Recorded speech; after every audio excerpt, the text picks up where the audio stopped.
Hello, जय हिंद, नमस्कार। आज की क्लास में हम लोग देखेंगे आपके जो यूपी टेट का एग्ज़ाम होने वाला है उससे संबंधित हम लोग बाल विकास और सीडीपी के जो क्वेश्चंस हैं, काफ़ी ज़्यादा महत्वपूर्ण प्रश्नों को देखेंगे। ये प्रश्न आपके 100 प्रश्न रहेंगे और इन 100 प्रश्नों को हम लोग बहुत ही सुपरफास्ट तरीके से देखेंगे और सभी जो आपके जो पॉइंट हैं या टॉपिक हैं, उन सब के टॉपिक से प्रश्न कवर किए गए हैं, जिससे कि आपका पूरा सिलेबस है वो अच्छे से रिवीजन हो सके और आप लोग अच्छे से जो एग्ज़ाम है उसमें अच्छे मार्क्स ला सकें। सभी टॉपिक से संबंधित हैं, इसलिए आपको जो लास्ट तक जो अपना क्लास है इसको अटेंड करनी है और कमेंट बॉक्स में राइट आंसर देना है। चलिए हम लोग स्टार्ट करते हैं आज की अपनी क्लास को। काफ़ी बेहतरीन क्लास है। पहले प्रश्न को हम लोग इसको देखते हैं।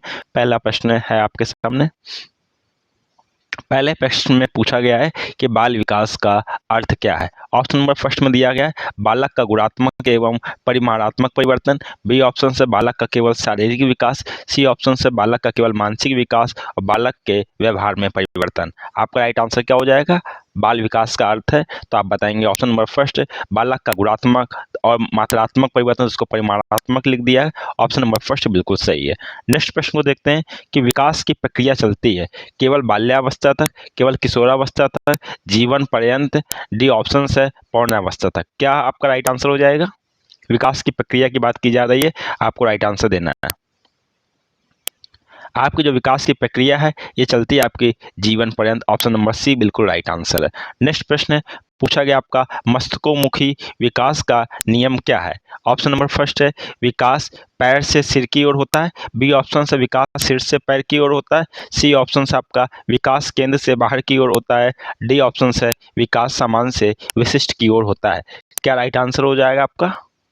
आपका जो राइट आंसर हो जाएगा विकास सिर से पैर की ओर होता है। ऑप्शन नंबर बी बिल्कुल राइट है। नेक्स्ट प्रश्न देखते हैं। नेक्स्ट प्रश्न पूछा गया है आपका समीप दूरस्थ विकास का सिद्धांत क्या है। ऑप्शन नंबर फर्स्ट विकास सिर से पैर की ओर होना। विकास रीढ़ की हड्डी या केंद्र से बाहर की ओर होना। सी विकास का रुक जाना। डी इनमें से कोई नहीं। राइट आंसर का जवाब देना सभी को। आपका क्या राइट आंसर हो जाएगा? आपका राइट आंसर हो जाएगा विकास केंद्र से बाहर की ओर होना। ऑप्शन नंबर बी आपका बिल्कुल राइट है। सभी लोग आंसर देना है। बहुत ही अच्छे प्रश्न है, बिल्कुल इसी तरह से आपको एग्जाम में पूछे जाएंगे। मानव विकास किन दो कारकों पर निर्भर करता है। ऑप्शन नंबर फर्स्ट जैविक और सामाजिक। बी वंशानुक्रम और वातावरण। सी आर्थिक और राजनीतिक। डी सामाजिक और सांस्कृतिक। राइट आंसर का जवाब देना आप सभी को। मानव विकास, तो मानव विकास आपका निर्भर करता है option number B is the right answer वंशानुक्रम और वातावरण पर। नेक्स्ट प्रश्न है खिलौने की आयु किस अवस्था को कहा जाता है। पूर्व बाल्यावस्था को, उत्तर बाल्यावस्था को, शैशवावस्था को, डी किशोरावस्था को। किसको कहा जाता है खिलौने की आयु? खिलौने की आयु कहा जाता है आपकी ऑप्शन नंबर आपका first is the right answer पूर्व बाल्यावस्था। इसकी एज क्या होती? 2 से 6 वर्ष तक। नेक्स्ट प्रश्न है किस अवस्था को आंधी, तूफान और तनाव की अवस्था कहा जाता है। शैशवावस्था, बाल्यावस्था, किशोरावस्था, पौर्णावस्था। सभी को आंसर देना है किस अवस्था को कहा जाता है। तो आपका कहा जाएगा ऑप्शन नंबर आपका C is the right answer किशोरावस्था को। ये स्टेटमेंट है, ये किसने दिया था आप बताएंगे? ये स्टेटमेंट दिया था आपका स्टैनले हॉल ने। किसने दिया था? स्टैनले हॉल ने ये स्टेटमेंट आपका दिया था। नेक्स्ट प्रश्न है बालक का समाजीकरण सबसे पहले कहाँ से प्रारंभ होता है। फर्स्ट विद्यालय, बी पड़ोस, सी परिवार, डी आपका मीडिया से। क्या हो जाएगा राइट आंसर आपका? बालक का सामाजिकीकरण सबसे पहले कहाँ से प्रारंभ होता है? राइट आंसर देना है। आपका राइट आंसर हो जाएगा option number C is the right answer परिवार। नेक्स्ट प्रश्न को हम लोग देखते हैं। नेक्स्ट प्रश्न पूछा गया है कि आपका गैंग एज या टोलू या फिर आपका जो टोली समूह की अवस्था किसे कहते हैं। फर्स्ट शैशवावस्था, बी बाल्यावस्था, सी किशोरावस्था, डी शिशुकाल। गैंग एज के नाम से किसको जाना जाता है? आंसर देना है। तो गैंग एज के नाम को से जाना जाता है आपका ऑप्शन नंबर बी बाल्यावस्था। नेक्स्ट प्रश्न पूछा गया अनुकरण द्वारा सीखने की प्रवृत्ति सबसे तीव्र किस अवस्था में होती है। फर्स्ट शैशवावस्था, बी किशोरावस्था, सी पौर्णावस्था, डी वृद्धावस्था। क्या हो जाएगा राइट आंसर आपका? अनुकरण द्वारा सीखने की प्रवृत्ति। तो आप बताएंगे अनुकरण द्वारा सीखने की प्रवृत्ति सबसे पहले या सबसे तीव्र आपकी होती है शैशवावस्था में। Option number first. फिर हम प्रश्न देखते हैं, बहुत ही इंपॉर्टेंट जो मनोवैज्ञानिक है इनसे संबंधित प्रश्न देखते हैं, एग्जाम में पूछे जाते हैं। जीन पियाजे के अनुसार संज्ञानात्मक विकास की कितनी अवस्थाएं हैं? 2, बी ऑप्शन में 3, 4, 5। क्या हो जाएगा राइट आंसर आपका? जीन पियाजे के अनुसार पूछा गया है, आपका राइट आंसर हो जाएगा जीन पियाजे के अनुसार संज्ञानात्मक विकास की 4 अवस्थाएं हैं। नेक्स्ट प्रश्न है, पूछा गया पियाजे के अनुसार वस्तु स्थायित्व का गुण किस अवस्था में आता है? फर्स्ट संवेदी गामक अवस्था, बी पूर्व संक्रियात्मक अवस्था, सी मूर्त संक्रियात्मक अवस्था, डी औपचारिक संक्रियात्मक अवस्था। क्या हो जाएगा आपका राइट आंसर? आंसर देना है। तो आपका वस्तु स्थायित्व का किस में आता है आप बताएंगे। Option number first is the right answer, आपका संवेदी गामक अवस्था। नेक्स्ट प्रश्न है, पूछा गया आपका संरक्षण अपलटावी या रिवर्सिबिलिटी का विकास पियाजे की किस अवस्था में होता है? फर्स्ट संवेदी गामक, पूर्व संक्रियात्मक, मूर्त संक्रियात्मक, अमूर्त संक्रियात्मक। किस में होता है आपका रिवर्सिबिलिटी का गुण? तो आप बताएंगे ये आपका होता है option number C is the right answer, मूर्त संक्रियात्मक। इसकी एज क्या होती? 7 से 11 वर्ष। नेक्स्ट प्रश्न है, पूछा गया लेव वाइगोर्स्की ने बालक के विकास में किसको सबसे महत्वपूर्ण माना? फर्स्ट आनुवंशिकता को, बी भौतिक वातावरण को, सी सामाजिक सांस्कृतिक अंतःक्रिया को, डी पुरस्कार और दंड को। किसको माना लेव वाइगोर्स्की ने? आंसर देना आपको। लेव वाइगोर्स्की ने महत्वपूर्ण माना आपका सामाजिक सांस्कृतिक अंतःक्रिया को, ऑप्शन नंबर सी। नेक्स्ट प्रश्न आपके सामने है, वाइगोर्स्की के अनुसार जेपीडी का पूर्ण रूप क्या है? फर्स्ट है zone of proximal development, B है zone of permanent development, C है जीरो प्रोसेस डेवलपमेंट और डी आपका जोन ऑफ पब्लिक डेवलपमेंट। क्या हो जाएगा जेपीडी का फुल फॉर्म आपका? आपका जो राइट आंसर हो जाएगा option number first is the right answer, zone of proximal development, समीपस्थ विकास का क्षेत्र, ऑप्शन नंबर फर्स्ट। नेक्स्ट प्रश्न है, वयस्कों द्वारा दी जाने वाली अस्थायी सहायता को वाइगोर्स्की ने क्या कहा था? फर्स्ट कहा था मचान या पहाड़ स्कैफोल्डिंग, बी का साम्य धारण, सी का आत्मसातीकरण, डी अंतर्दर्शन। आंसर देना है।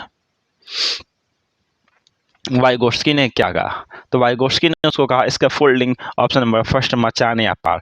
नेक्स्ट प्रश्न आपके सामने है, पूछा गया लॉरेंस कोहलबर्ग ने बालकों में किस विकास के सिद्धांत का प्रतिपादन किया? फर्स्ट संज्ञानात्मक विकास, बी भाषा विकास, सी नैतिक विकास, डी गामक विकास। आपका क्या राइट आंसर हो जाएगा? लॉरेंस कोहलबर्ग की बात की जा रही है, तो लॉरेंस कोहलबर्ग ने दिया आपका ऑप्शन नंबर सी, नैतिक विकास का प्रतिपादन किया।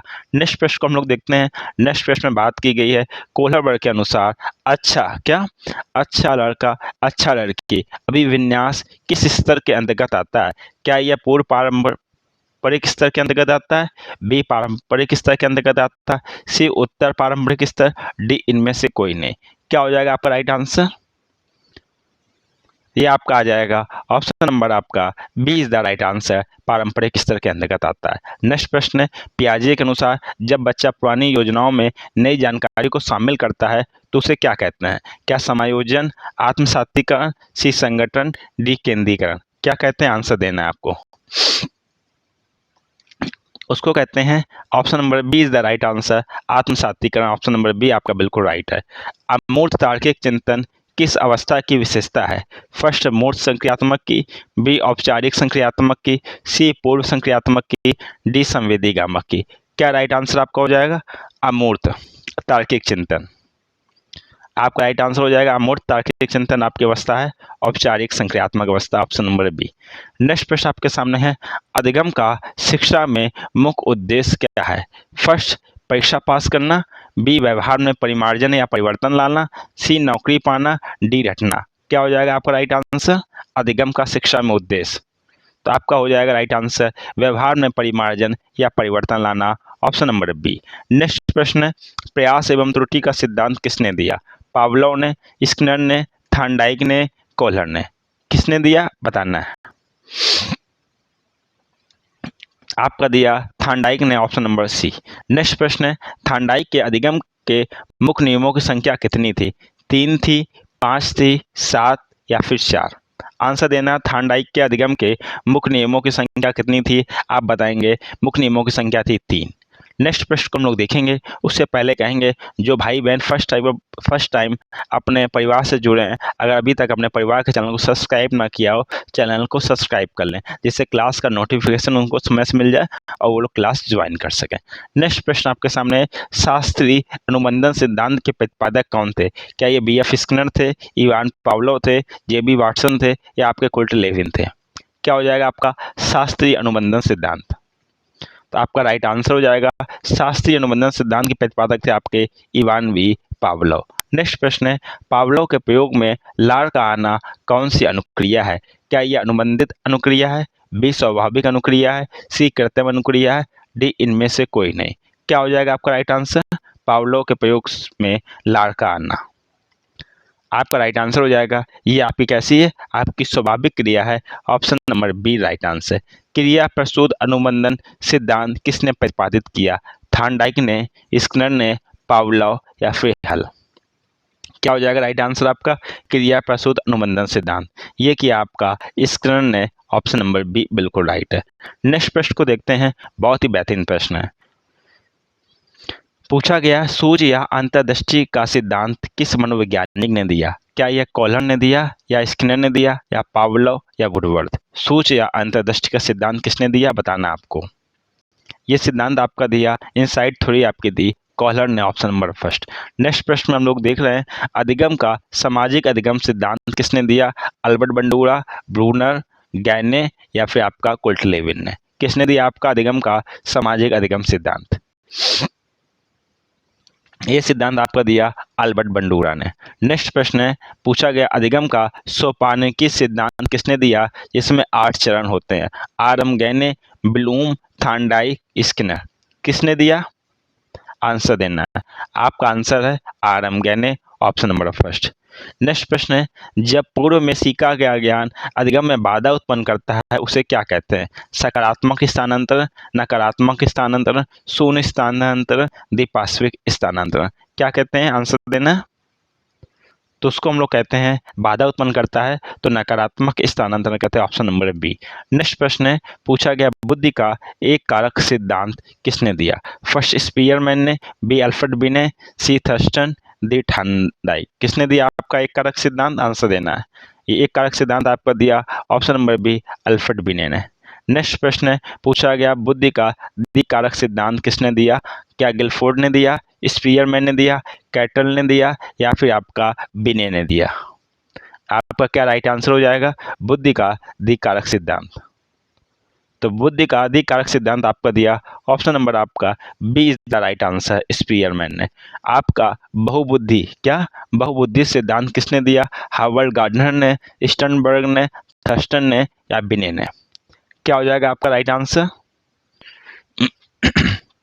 आपका राइट आंसर हो जाएगा, बहुबुद्धि का सिद्धांत दिया हार्वर्ड गार्डनर ने। Option number first. नेक्स्ट प्रश्न है, जो बुद्धि लब्धि का सूत्र क्या है? ऑप्शन आपके सामने 4 विकल्प दिए गए हैं, आपको आंसर बताना है। IQ है, मेंटल एबिलिटी, और आपका जो आपकी मानसिक बुद्धि, वास्तविक बुद्धि, आप करंट एबिलिटी जो होती है, आपको बताना कौन सा आपका राइट आंसर हो जाएगा।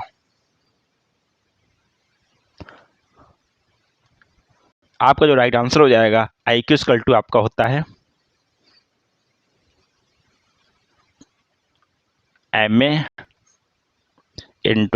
MA upon CA into 100। मानसिक बुद्धि, वास्तविक बुद्धि इंटू 100। आपका कौन सा राइट आंसर हो जाएगा, आपको बताना है। ऑप्शन नंबर आपका MA upon CA multiple by 100।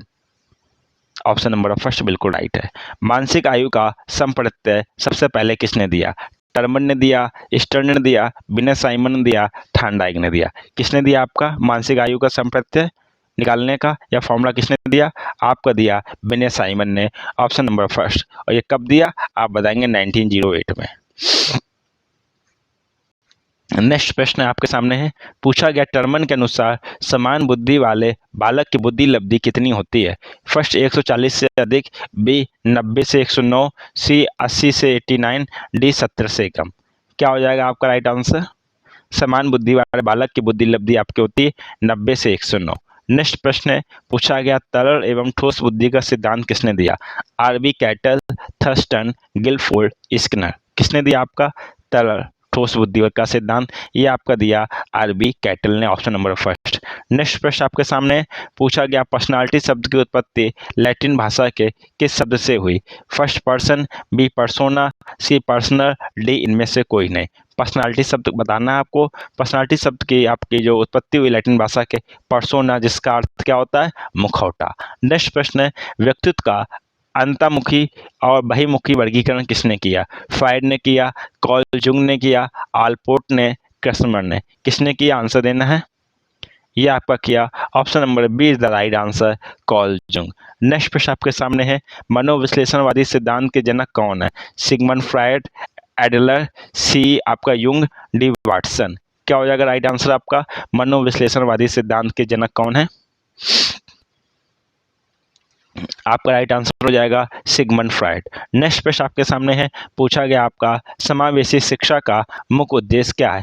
केवल विकलांग बच्चों को शिक्षा देना, बी समान और विशिष्ट बच्चों को एक साथ एक ही छत के नीचे शिक्षा देना, सी जाति के आधार पर अलग स्कूल खोलना, डी केवल मेधावी छात्रों को पढ़ाना।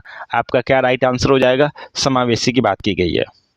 आपका राइट आंसर हो जाएगा option number B is the right answer, समान और विशिष्ट बच्चों को एक साथ एक ही छत के नीचे शिक्षा देना। नेक्स्ट प्रश्न आपके सामने है, पूछा गया डिस्लेक्सिया किससे संबंधित विकार है? क्या ये लेखन विकार है, पठन विकार है, गणितीय विकार है, डी मानसिक विकार है? क्या आपका राइट आंसर हो जाएगा? डिस्लेक्सिया। डिस्लेक्सिया आपका जो विकार है ये आपका पठन विकार, ऑप्शन नंबर बी। नेक्स्ट प्रश्न आपके सामने है, गणित संबंधी समस्याओं या क्षमता को क्या कहा जाता है? डिस्लेक्सिया, डिस्टीमिया, डिसकैलकुलिया और डिस्फ्रेसिया। क्या हो जाएगा आपका राइट आंसर? गणित संबंधी समस्याओं की बात की जा रही है तो आपका हो जाएगा option number C is the right answer, dyscalculia. Next प्रश्न आपके सामने पूछा गया, डिस्ग्राफिया मुख्य रूप से किस समस्या से संबंधित है? क्या यह सुनने से, लिखने से, पढ़ने से, बोलने से? क्या आपका हो जाएगा डिस्ग्राफिया पूछा गया? डिस्ग्राफिया आपका हो जाएगा option number B is the right answer, लिखने की समस्या से। नेक्स्ट प्रश्न आपके सामने बहुत ही बेहतरीन प्रश्न है, सभी को लास्ट तक प्रश्न अटेंड करना है, आपका पूरा बाल विकास रिवीजन हो जाएगा इन प्रश्नों को आप करेंगे। पूछा गया, प्रतिभाशाली बालकों की बुद्धि लब्धि समानता कितनी होती है? 140 और उससे अधिक, बी 90 से कम, सी 100, डी 80। क्या हो जाएगा आपका राइट आंसर? प्रतिभाशाली बालकों की बुद्धि लब्धि आपकी होती है ऑप्शन नंबर फर्स्ट, 140 से उससे अधिक। नेक्स्ट प्रश्न है, पूछा गया आपका सृजनात्मकता मुख्य रूप से किससे संबंधित होती है? फर्स्ट अभिसारी चिंतन, बी अपसारी चिंतन, सी अनुकरण, डी रटना। किससे संबंधित होती है? आपको आंसर देना है। सृजनात्मकता की बात की गई है, ये आपके संबंधित होती है ऑप्शन नंबर आपका B is the right answer, divergent thinking आपका अपसारी चिंतन। नेक्स्ट प्रश्न है, पूछा गया आपका ब्रेल लिपि का प्रयोग किन बालकों की शिक्षा के लिए किया जाता है? क्या यह मूर्ख बधिर, बी दृष्टि बधिर, सी अस्थिबाधित, डी आपका मानसिक मंद। किसके लिए प्रयोग किया जाता है आपका ब्रेल लिपि का? आपका राइट आंसर हो जाएगा option number B is the right answer, दृष्टिबाधित। नेक्स्ट प्रश्न आपके सामने है, पूछा गया आपका मंद बुद्धि बालकों की बुद्धि लब्धि कितनी होती है? 70 से कम, 120 से अधिक, 90 से 110, डी आपका 140 से अधिक। क्या हो जाएगा आपका राइट आंसर? मंद बुद्धि बालकों की बुद्धि लब्धि आप बताएंगे option number first is the right answer, 70 से कम। नेक्स्ट प्रश्न आपके सामने है, पूछा गया है आरटीई एक्ट से, आरटीई एक्ट 2009 के अनुसार दिव्यांग बच्चों के लिए मुफ्त शिक्षा की आयु सीमा क्या है? 6 से 14 वर्ष, बी 6 से 18 वर्ष, सी आपका 3 से 18 वर्ष, डी आपके 5 से 18 वर्ष। क्या हो जाएगा आपका राइट आंसर? आरटीई एक्ट 2009 के अंतर्गत आपका जो राइट आंसर हो जाएगा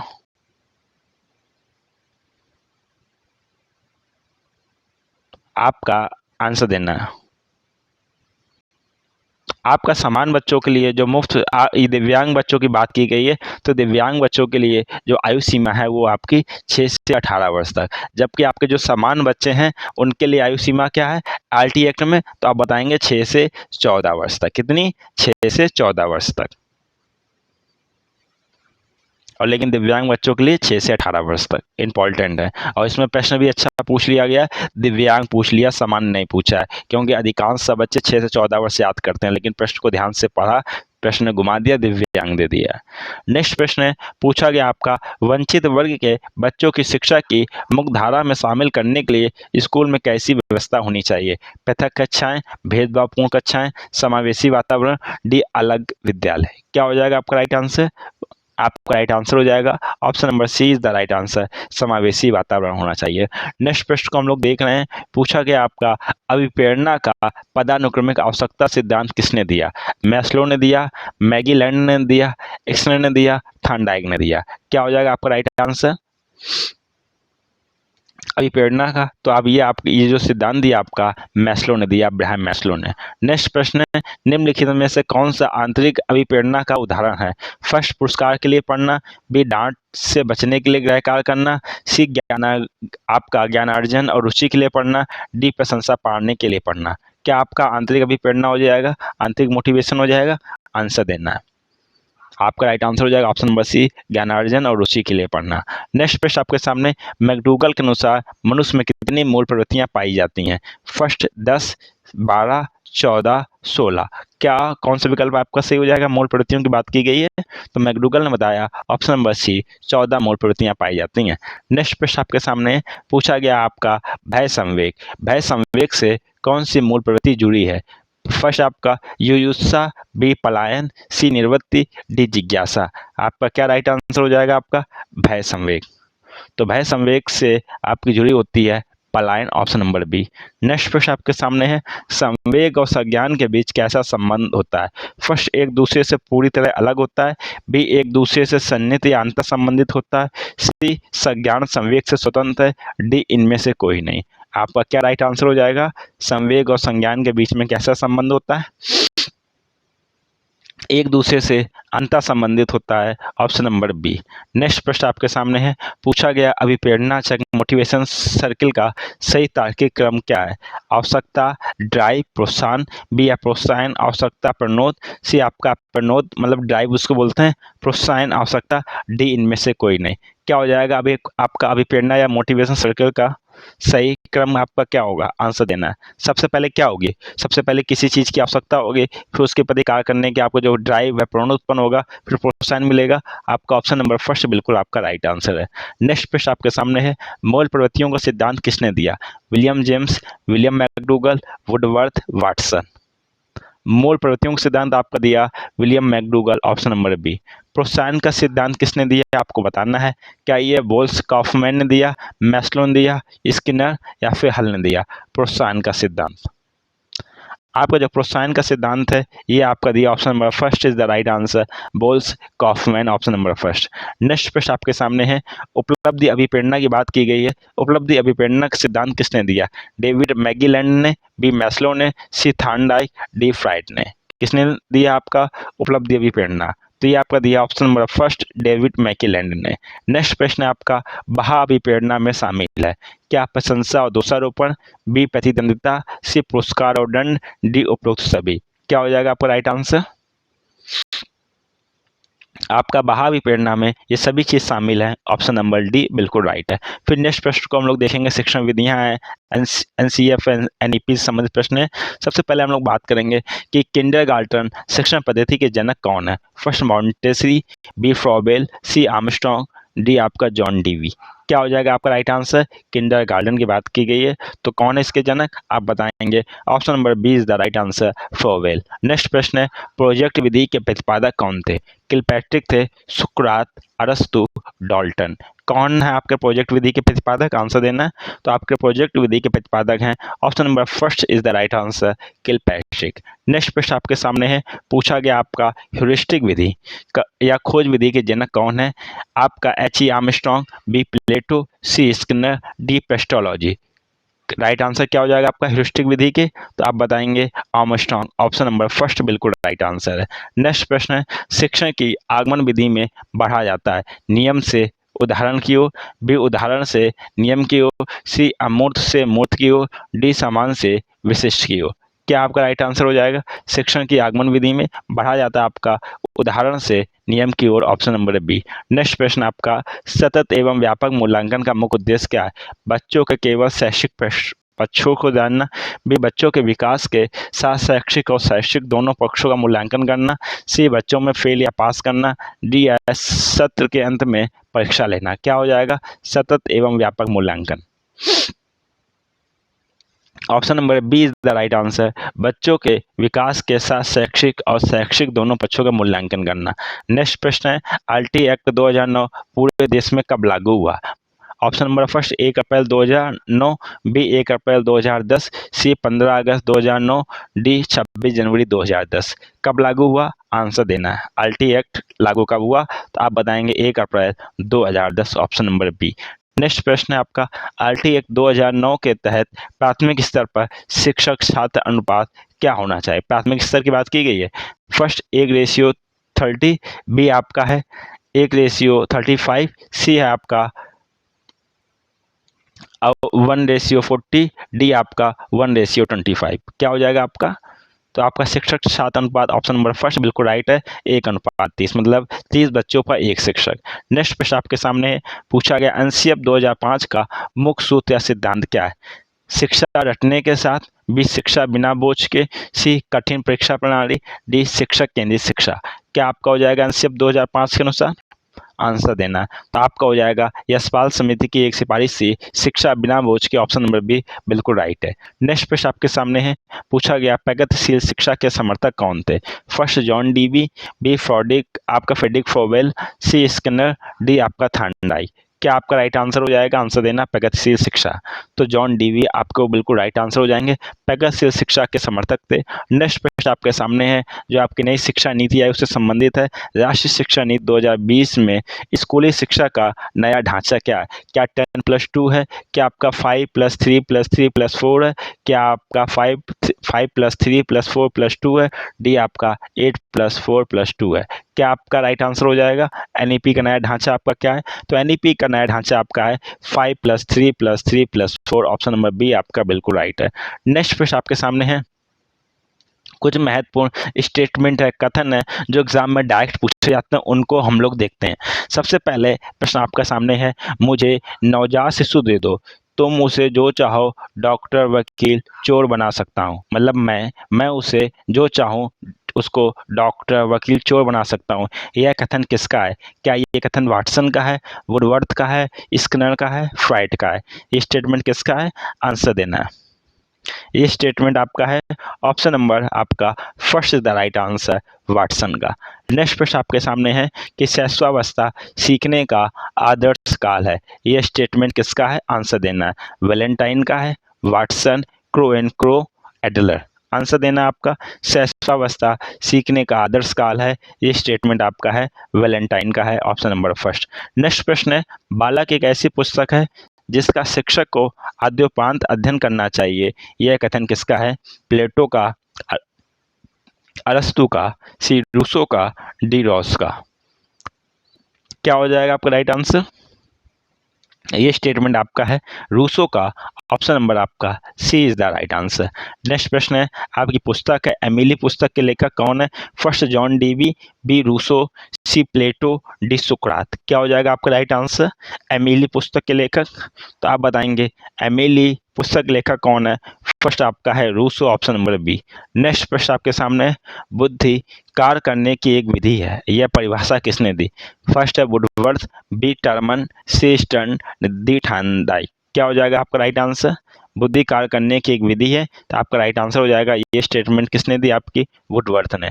नेक्स्ट प्रश्न है, the behaviour of the organism नामक पुस्तक किसने लिखी? स्किनर ने, पावलोव ने, हल ने, थार्नडाइक ने। बहुत ही इंपॉर्टेंट प्रश्न है, एग्जाम में बिल्कुल आप यही प्रश्न देखेंगे। आपका राइट आंसर हो जाएगा, ये पुस्तक आपकी लिखी बी.एफ. स्किनर ने, ऑप्शन नंबर फर्स्ट बिल्कुल राइट है। नेक्स्ट प्रश्न आपके सामने है, पूछा गया सृजनात्मकता मौलिक परिणामों को अभिव्यक्त करने की मानसिक प्रक्रिया है। यह कथन किसका है? क्रो एंड क्रो का है, जेम्स डेवर का है, रॉस का है, स्किनर का है। आंसर देना आपका। ये स्टेटमेंट आपका है क्रो एंड क्रो का, सृजनात्मकता मौलिक परिणामों को अभिव्यक्त करने की मानसिक प्रक्रिया, क्रो एंड क्रो। नेक्स्ट प्रश्न आपके सामने है, मनोविज्ञानशाला उत्तर प्रदेश में कहाँ स्थित है? लखनऊ में, प्रयागराज में, सी आगरा में, डी वाराणसी में। क्या हो जाएगा आपका राइट आंसर? ये आपकी स्थित है। Option number B is the right answer, Prayagraj में। प्रथम मनोवैज्ञानिक प्रयोगशाला की स्थापना 1879 में जर्मनी में किसके द्वारा की गई? विलियम वुंट, बी कैटल, सी गैल्टन, डी वाटसन। क्या राइट आंसर हो जाएगा? प्रथम मनोवैज्ञानिक पाठशाला ये स्थापित की गई विलियम वुंट के द्वारा। ऑप्शन नंबर फर्स्ट बिल्कुल राइट है। नेक्स्ट प्रश्न आपके सामने है, भारत में प्रथम मनोवैज्ञानिक प्रयोगशाला कहाँ स्थापित की गई? दिल्ली विश्वविद्यालय, बी कलकत्ता विश्वविद्यालय, सी मद्रास विश्वविद्यालय, डी बम्बई विश्वविद्यालय। क्या हो जाएगा आपका राइट आंसर? ये आपकी की गई कलकत्ता विश्वविद्यालय। कब स्थापित की गई प्रथम मनोवैज्ञानिक पाठशाला? 1960 में। किसने स्थापित की? आप बताएंगे डॉक्टर क्या? Doctor N Sen Gupta. N Sen Gupta ने प्रयोगशाला स्थापित की। नेक्स्ट प्रश्न आपके सामने, नेक्स्ट प्रश्न पूछा गया आपका जो मिक्स प्रश्न है आपके सामने पूछा गया आपका जो माइक्रो टीचिंग होती है सूक्ष्म शिक्षण के लिए भारतीय प्रतिमान में कुल कितना समय लगता है? 30 मिनट, बी 36 मिनट, सी 40 मिनट, डी 45 मिनट। क्या आपका राइट आंसर हो जाएगा? तो आप जो एनसीईआरटी के अनुसार कितना समय लगता है आप बताएंगे। Option number B is the right answer, 36 minute. Next प्रश्न को हम लोग देखते हैं। नेक्स्ट प्रश्न में बात की गई है सूक्ष्म शिक्षण शक्य का प्रथम पद क्या होता है? शिक्षण होता है, प्रतिपुष्टि होती है, योजना बनाना होता है, प्रस्तावना होती है। क्या होता है पहला चरण? तो पहला चरण होता है आपका माइक्रो टीचिंग का योजना बनाना। Option number C. नेक्स्ट प्रश्न आपके सामने, मानसिक उद्दीलन या ब्रेनस्टॉर्मिंग मॉडल का प्रयोग किसके शिक्षण हेतु किया जाता है? समझ के लिए, सृजनात्मकता के लिए, अनुप्रयोग के लिए, स्मृति के लिए। क्या हो जाएगा आपका राइट आंसर? आपका राइट आंसर हो जाएगा ये जो उसका प्रयोग किया जाता है। Option number B is the right answer, सृजनात्मकता। Option number B. नेक्स्ट प्रश्न आपके सामने है पूछा गया आपका अधिगम वर्ग में पठार बनने का मुख्य कारण क्या है? प्रेरणा की सीमा, बी थकान या थकान की सीमा, सी शारीरिक कमी, डी उपरोक्त सभी। क्या हो जाएगा आपका राइट आंसर? अधिगम वर्ग में पठार बनने का मुख्य कारण क्या है? तो आपका राइट आंसर हो जाएगा ऑप्शन नंबर बी, थकान या थकान की सीमा। नेक्स्ट प्रश्न आपके सामने है पूछा गया आपका क्लाउड पिक्चर टेस्ट का प्रयोग किसके मापन में किया जाता है? बुद्धि के मापन में, बी व्यक्तित्व के मापन में, सी अभिक्षमता में, डी अभिरुचि में। क्या हो जाएगा आपका right answer? Cloud picture test की बात की जा रही है, इसका प्रयोग किया जाता है आपका व्यक्तित्व मापन में। Option number B. नेक्स्ट प्रश्न आपके सामने है आपका एक परीक्षण है व्यक्तित्व मापन की जिसको टेट कहते हैं। मापन कैसी विधि है? क्या ये आत्मनिष्ठ विधि है, वस्तुनिष्ठ विधि है, प्रक्षेपी विधि है या आपकी अर्ध प्रक्षेपी विधि है? राइट आंसर देना है। तो ये आपकी जो विधि है आपकी प्रक्षेपी विधि है। टेट परीक्षण किसने दिया आप बताएंगे? मरे एवं मॉर्गन ने। किसने? मरे एवं मॉर्गन ने। नेक्स्ट प्रश्न आपके सामने है बच्चों में नैतिकता की स्थापना के लिए सर्वोत्तम मार्ग क्या है? उन्हें धार्मिक पुस्तकें पढ़ाना, बी शिक्षक का आदर्श रूप में व्यवहार करना, सी उनका मूल्यांकन करना, डी उन्हें दंड देना। क्या आपका राइट आंसर हो जाएगा? आंसर देना। तो आपका राइट आंसर हो जाएगा ऑप्शन नंबर बी, शिक्षक का आदर्श रूप में व्यवहार करना। क्योंकि बच्चे जो होते हैं सबसे ज़्यादा किससे सीखते हैं? अनुकरण के द्वारा। तो जब टीचर अच्छा बिहेवियर करेगा तो स्टूडेंट भी अच्छा करेंगे। नेक्स्ट प्रश्न है शिक्षण का सत्तावादी स्तर कैसा होता है? शिक्षक केंद्रित, छात्र केंद्रित, प्रधानाध्यापक केंद्रित, डी अनुभव केंद्रित। क्या हो जाएगा राइट आंसर आपका? शिक्षण का सत्तावादी स्तर। आंसर देना। ये आपका होता है ऑप्शन नंबर फर्स्ट, शिक्षक केंद्रित। नेक्स्ट प्रश्न आपके सामने है पूछा गया ब्लूम की टैक्सोनॉमी के 3 ज्ञानेंद्र क्षेत्र कौन से हैं? फर्स्ट संज्ञानात्मक, भावनात्मक, मनोगत्यात्मक। बी ऑप्शन आपका सामाजिक, आर्थिक, राजनैतिक। सी ऑप्शन है शारीरिक, मानसिक, आध्यात्मिक। डी है इनमें से कोई नहीं। क्या हो जाएगा आपका राइट आंसर ब्लूम की टैक्सोनॉमी? तो आप बताएंगे ब्लूम के टैक्सोनॉमी के 3 जो आपके ज्ञानेंद्रीय तत्व हैं आप बताएंगे संज्ञानात्मक, भावनात्मक और मनोगत्यात्मक। Option number first. नेक्स्ट प्रश्न आपके सामने है। नेक्स्ट प्रश्न पूछा गया है विकास कभी ना समाप्त होने वाली प्रक्रिया है। ये विचार किससे संबंधित है? अंतः संबंध से का सिद्धांत, बी निरंतरता का सिद्धांत, सी एकीकरण का सिद्धांत, डी अंतःक्रिया का सिद्धांत। क्या आपका राइट आंसर हो जाएगा विकास कभी ना समाप्त होने वाली प्रक्रिया है? आपका राइट आंसर हो जाएगा option number B is the right answer, निरंतरता का सिद्धांत। नेक्स्ट प्रश्न आपके सामने है बच्चों के बौद्धिक विकास के 4 विशिष्ट स्तरों की पहचान किसने की? फर्स्ट कोहलरबर्ग ने, बी एरिक्सन ने, सी स्किनर ने, डी जीन पियाजे ने। क्या हो जाएगा आपका राइट आंसर? ये जो किसने की? आप बताएंगे ऑप्शन नंबर डी, जीन पियाजे ने। नेक्स्ट प्रश्न आपके सामने है, बालक का विकास आनुवांशिकता तथा वातावरण का गुणनफल है, ये किसने कहा? वुडवर्थ ने, बी गैरेट ने, सी हॉलैंड ने, डी थॉर्नडाइक ने। बालक का विकास आनुवांशिकता तथा वातावरण का गुणनफल है, यह किसने का? आंसर देना। ये स्टेटमेंट आपका है option number first is the right answer, Woodworth. Next प्रश्न आपके सामने है, संवेदनात्मक बुद्धि पुस्तक के लेखक कौन है? Daniel Goleman, B John Mayer, C Peter Salovey, D आपका टर्मन। क्या आपका राइट आंसर हो जाएगा? संवेदनात्मक बुद्धि के पुस्तक के लेखक कौन है? आंसर देना है। आपका राइट आंसर हो जाएगा option number first is the right answer, Daniel Goleman. Next प्रश्न आपके सामने है, अधिगम का क्षेत्रीय सिद्धांत किसने दिया? First Kurt Lewin, B Kohler, C Skinner, D Pavlov. क्षेत्रीय सिद्धांत किसने दिया? आंसर देना फील्ड थ्योरी। तो ये आपका दिया Kurt Lewin, option number first. Next प्रश्न है, किशोरावस्था शैशवावस्था की पुनरावृत्ति है, यह कथन किसका है? रॉस का है, जोन्स का है, वैलेंटाइन का है, स्टैनले हॉल का है। किसका स्टेटमेंट आपको आंसर देना है? ये जो स्टेटमेंट आपका है किशोरावस्था शैशवावस्था की पुनरावृत्ति है, ये आप ऑप्शन नंबर फर्स्ट रॉस का है। नेक्स्ट प्रश्न आपका है, शिक्षा का अधिकार अधिनियम के तहत शिक्षकों के लिए प्रति सप्ताह न्यूनतम कार्य घंटे कितने हैं? फर्स्ट 45 घंटे, बी 45 घंटे, सी 50 घंटे, डी 35 घंटे। क्या हो जाएगा आपका राइट आंसर? आपका राइट आंसर हो जाएगा option number B is the right answer, 45 घंटे। नेक्स्ट प्रश्न आपके सामने है, पूछा गया है, पियाजे के अनुसार इको सेनेटरिज्म क्या है? बालक द्वारा स्वयं के दृष्टिकोण को सही मानना और दूसरों के नजरियों को ना समझ पाना, बी समझ के नियमों को मानना, सी भाषा का अत्यधिक विकास करना, डी इनमें से कोई नहीं। क्या हो जाएगा राइट आंसर? आपका राइट आंसर हो जाएगा ऑप्शन नंबर फर्स्ट, बालक द्वारा स्वयं के दृष्टिकोण को सही मानना और दूसरे के नजरियों को ना समझ पाना। नेक्स्ट प्रश्न आपके सामने है, बच्चों में ज्ञान की रचना करने और अर्थ निर्माण करने की क्षमता होती है, इस परिप्रेक्ष्य में एक शिक्षक की भूमिका कैसी होती है? फर्स्ट निर्देशक की, बी सुगमकर्ता की, सी पाठ पुस्तक वाचक की, डी तानाशाह की। क्या राइट आंसर आपका हो जाएगा? आंसर देना है। तो कैसी भूमिका होती है आप बताएंगे? सुगमकर्ता या सुविधादाता की, ऑप्शन नंबर बी बिल्कुल राइट आंसर है। नेक्स्ट प्रश्न आपके सामने है, पूछा गया आपका मनोसामाजिक विकास का सिद्धांत किसने दिया जिसमें 8 अवस्थाएं होती हैं? फर्स्ट एरिक एरिक्सन ने, बी फ्राइड ने, सी कोहलरबर्ग ने, डी पियाजे ने। किसने दिया? आंसर देना। आपका जो मनोसामाजिक विकास सिद्धांत दिया आपका एरिक एरिक्सन ने, ऑप्शन नंबर फर्स्ट। नेक्स्ट प्रश्न है, पूछा गया है, सीखने के नियम के तहत प्रभाव का नियम को और किस नाम से जाना जाता है? संतोष या असंतोष का नियम, बी उपयोग का नियम, सी अनुपयोग का नियम, डी आंशिक क्रिया का नियम। किस नाम से जाना जाता है? आंसर देना।